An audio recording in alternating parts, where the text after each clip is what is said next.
I just recently stumbled across one of Steve Fretzin, Be That Lawyer's podcast, and it was an interesting concept that he described. In one of his closing thoughts, he left the listeners with a quote from Brian Tracy's book, Eat That Frog. Now in the book, Brian describes how to create momentum and get through your day, tackling the tasks that matter the most. Now, how does he do that? Well, it's by completing the tasks that you least want to complete at the very beginning of your day. Eating that frog, right? Something unpleasant, unless you enjoy frog legs, which I think there's an argument for that. But you do the thing that represents the most friction. And then once you have that activity done, everything else that you're going to accomplish that day is going to be easier. You create that momentum by starting with that hardest task and working your way backwards. I had never heard of the book, but I just thought that was gold. So thanks for sharing that, Steve. But it also reinforced for me one of the techniques that I've used to ensure that I'm moving my firm forward each day in a meaningful way. And that is by ditching my task list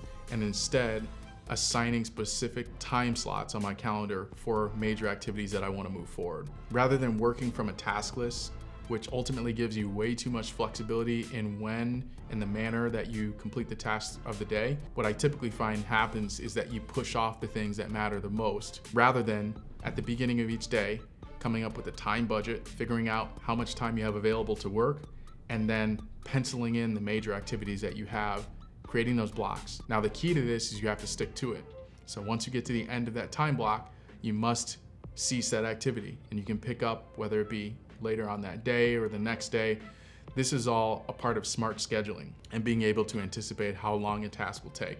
And I find that over time, the longer I've done this, the better I get at anticipating the amount of time actually required. So if you're someone who struggles with time management, maybe try scheduling on the calendar, and of course, eat that frog. If you enjoy legal tech tips and information about running a better practice, make sure to follow me on LinkedIn and make sure to subscribe on YouTube, where you'll find full-length content discussing these topics. That's it for this one. Catch you later.